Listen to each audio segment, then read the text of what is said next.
Hey, thanks for listening to Channel MMA with Jay.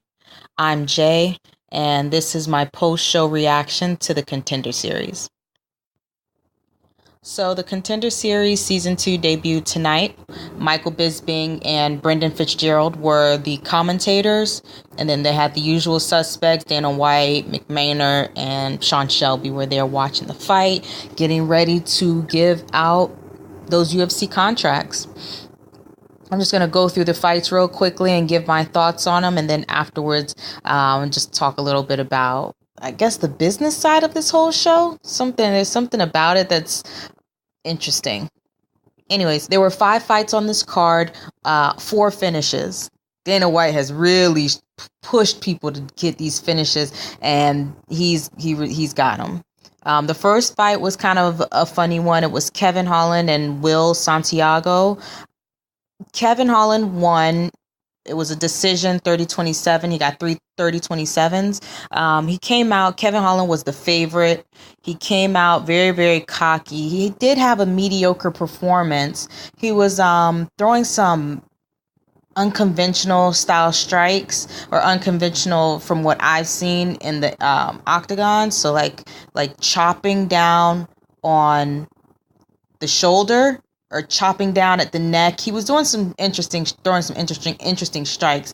He came off as incredibly confident and cocky, but he was getting clipped. I mean, he was really getting hit and knocked to the ground. I kept thinking maybe get a little bit serious, because, you don't want to get knocked out. You're the favorite right now. You don't want to get knocked out. And also, even if you don't get the contract, which is what I'm going to talk about later, is you're on, a lot of people are watching this. You want to put on a great performance. It's not just about a UFC contract. You might be able to get a contract with a different organization as well. So, put on a good performance. So the performance was not, it was okay. It was a mediocre performance. He was very cocky, and then he was cocky, but then he kept doing this sort of like high five thing with the guy and smiling with his, it was all very odd. That was 185 pounds, 185 pounders. So yeah, he had a decision win. He definitely was out of the running to get the contract. And he said that at the end. He knew that the performance wasn't great. So that part of it was like, okay, he's not just delusional out here, or he's not just trying to sell you some old funky shit and trying to tell you that it's like gourmet, you know what I mean? So that was good to hear from him. Second fight up was Montel Jackson versus Rico Deshuio. Oh gosh, I forgot I cannot pronounce that name. I kept looking at it. The way that they were pronouncing it did not look at all the way that they were, but it is what it is. Montel Jackson knocked him out. This was a very controversial kind of fight, because there were 3 fouls in the fight. There was an eye poke, there was a groin shot, there was a elbow to the back of the head. All Montel Jackson threw all of these fouls, through all of these illegal strikes. It wasn't a good look for the kid. It really wasn't. But, the one thing I can say is that he just went pro last year. He's literally 1 year. He went pro last June. So he's not really that seasoned. He's had a bunch of fights in the year. He's had 6 pro fights within 1 year, and he's undefeated. But still, he just didn't seem seasoned enough to kind of know when to rein it in, how to rein it in, really. Because there were a lot of strikes. He didn't even notice that he hit the guy in his junk. He didn't even notice that he poked the guy in his eye. And every time you get fouled, you can't say, I didn't. It's like at some point you just say sorry, you put a hand up or whatever. Like if there's any time to give high fives and smack each other on the ass, it's right there. You poke somebody in the eye, my bad. But anyways, but he was a great fighter. The other guy, Rico, he was good. He was a Muay Thai fighter, and he had great footwork, but he did seem very unaware about his sort of his spacing. He didn't quite know where he was in the fight, but he was always moving. He was always moving around. But in a lot of instances, for instance, the shot that KO'd him, he moved into that knee. He moved into it. So as the knee was being thrown to him, he was moving into it, because he was just he was literally just moving all over the place. Um, Montel Jackson, to me, he was a great power puncher. He was very, very patient. He was explosive, and he was a really humble guy. Really, really humble guy. I like, if between Kevin and Montel, obviously Montel would have gotten the contract. He did not get the contract, but he would have gotten the contract. The next fight up was the heavyweights, the ex NFL, football players. So that was Greg Hardy and Austin Lane.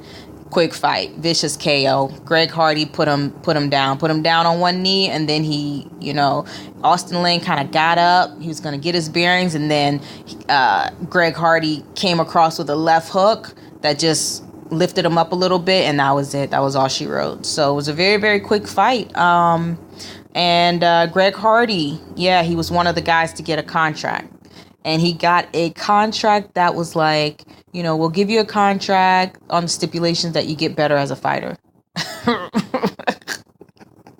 So, they want him to have be a little bit more seasoned, have a little bit more experience before stepping into the octagon. And I think that's a great call because the heavyweights really are heavy. They're heavyweights. That's the most dangerous division.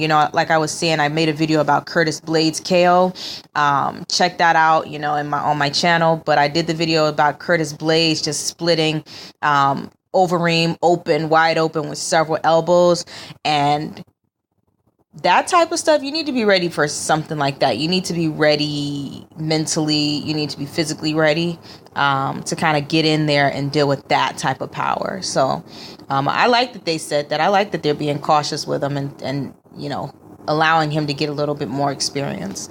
As far as the controversy with the guy, it's like, that's his burden to bear. As long as he's not out, I don't know what to say about that, but I hope that he's learned his lesson. I hope that he's gotten over it. I hope that it's all a thing of the past. And obviously, like I said, that I can't exercise his demons for him. I hope and pray that he has exercised his demons and he's walking, in a better way now, but it is what it is.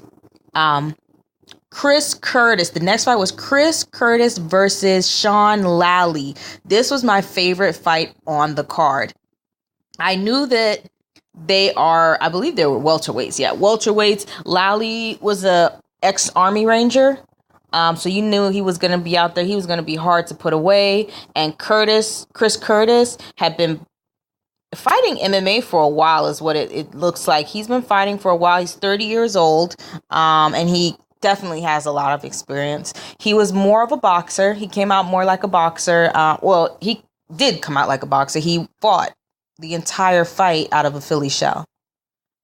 So he but you could tell he was a boxer even without the Philly shell. He was so fast. I mean, his strikes came incredibly fast. He used his feints very well to pull out a reaction from Lally. Straight left was popping.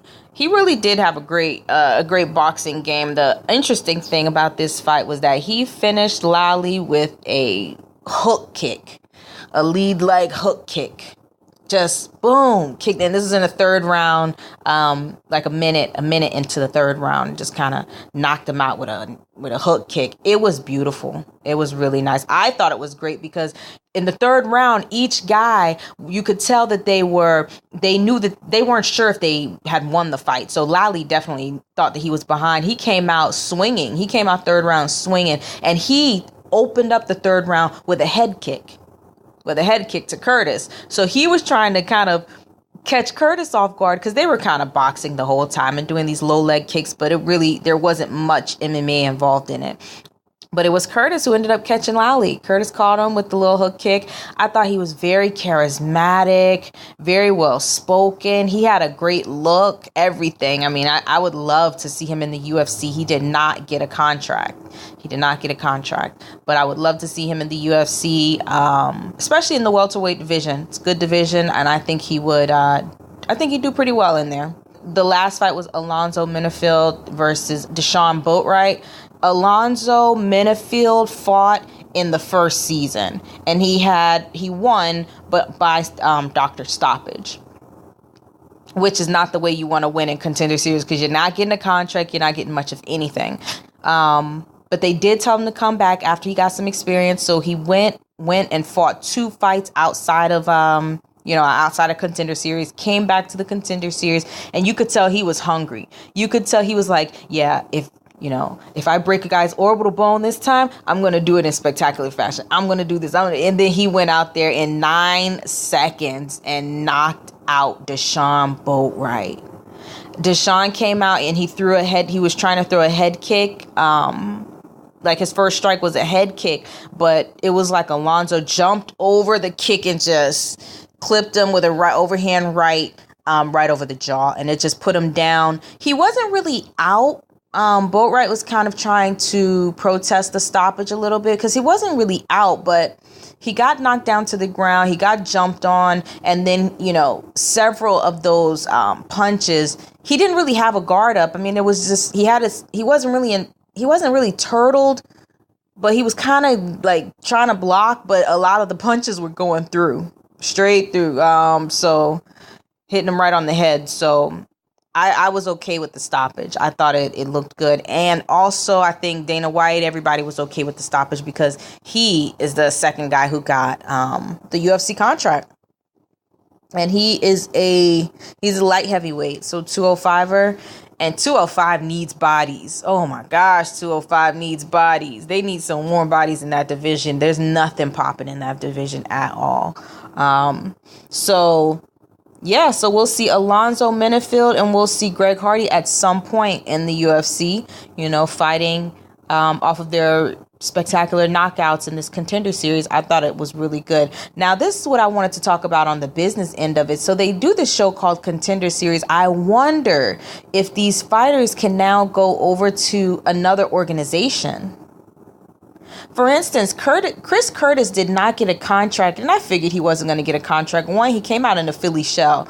Probably reminded Dana White of Floyd Mayweather, and he was like, no, I'm not giving you no more money. But realistically, the fight did go 3 rounds.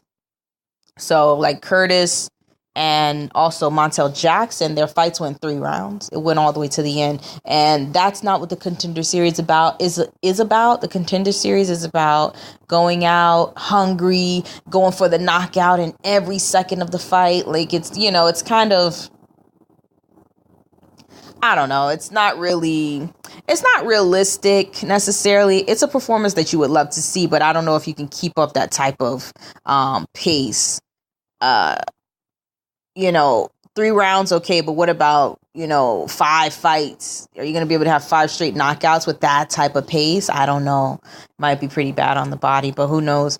Dana White definitely knows better than me in terms of these, how to pick these stars, but I do wonder, because say Montel Jackson didn't get that contract, Montel Jackson can go over to Bellator.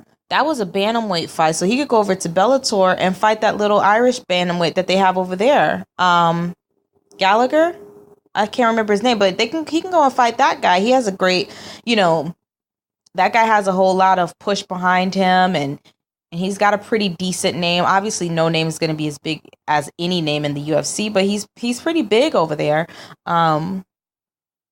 Or he can go and fight like an Aaron Pico. Like, there's different fighters over there that are worth it to kind of go over to Bellator. So I'm wondering about this.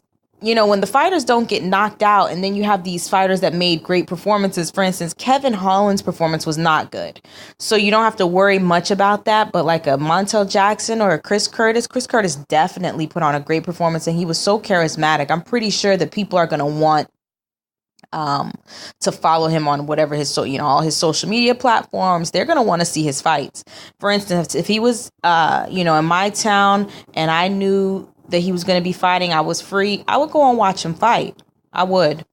But I don't know. I know Dan Ige was one of the guys who did not get a contract, but he ended up in the UFC. So maybe there's some sort of stipulation that the UFC has first dibs.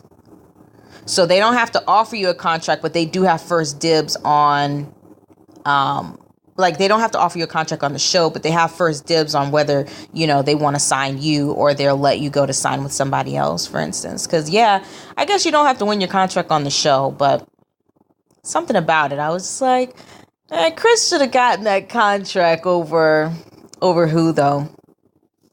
Over Greg Hardy.